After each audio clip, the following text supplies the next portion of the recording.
अस्सलाम वालेकुम friends, welcome back to top smarties. Drama serial Baby Baji की बहुएं, जहां सबके सामने पुप्पो का असल चेहरा आ गया।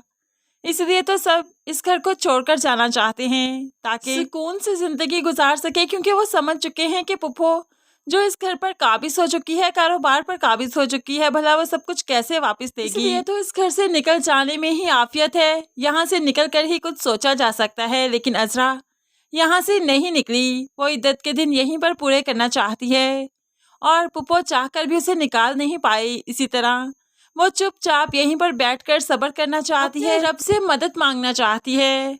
तभी तो पुप्पो जो कह रही है अजरा चुपचाप करती जा रही है। आज जब सायरा बुटीक से वापस आई तो वो अजरा का ये रूप देखकर तो हैरान रह गई कि अजरा चुपचाप चाय की ट्रे रख के यहाँ से चली गई।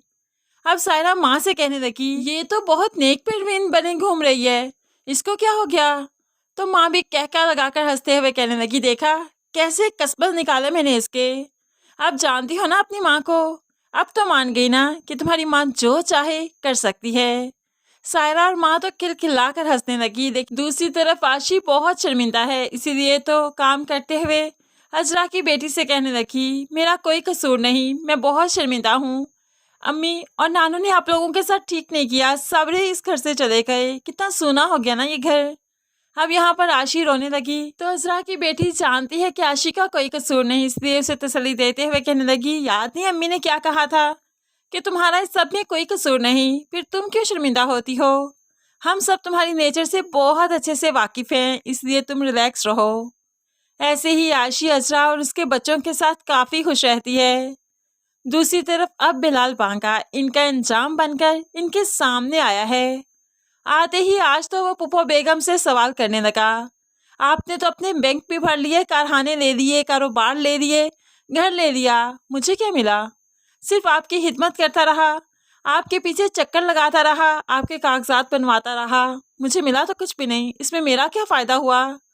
तो पुप्पो कहने लगी, अरे बेटा तुम क्यों नाराज होते हो, तुमने आज तक जो कुछ मांगा है मैंने तुम्हें दिया है ना, कभी इनकार किया क्या।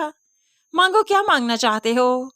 अब यहाँ पर अजरा भी बाहर खड़ी सुन रही थी तो बिलाल बांगा फौरन से पहले अपनी फरमाइश सामने रखता है, मुझे आशी का साथ चाहिए, आशी का रिश्ता मांगना है मुझे। अब बिलाल की ये बात करनी थी कि पुप्पो और सायरा की तो आंखें फटी की फटी रह गई, 14 तबक रोशन हो गए। फौरन से पहले हड़बड़ाते हुए पुप्पो बोल उठी, क्या पागल वागल तो नहीं हो गए। तुम्हें समझ भी है कि तुम कह क्या रहे हो। लेकिन बिलाल बांगा तो अपनी फरमाइश पर बजिद है। मैं समझता हूँ कि मैं क्या कह रहा हूँ और इसी वजह से ही आप लोगों की हेल्प की कि मुझे ये रिश्ता चाहिए था, मुझे आशी चाहिए, और अब तो आपको आशी का रिश्ता मेरे साथ करना ही पड़ेगा।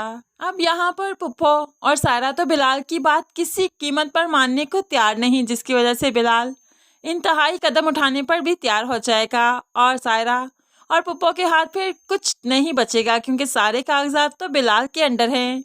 वो जैसे मर्जी उन कागजात के साथ कुछ भी कर सकता है।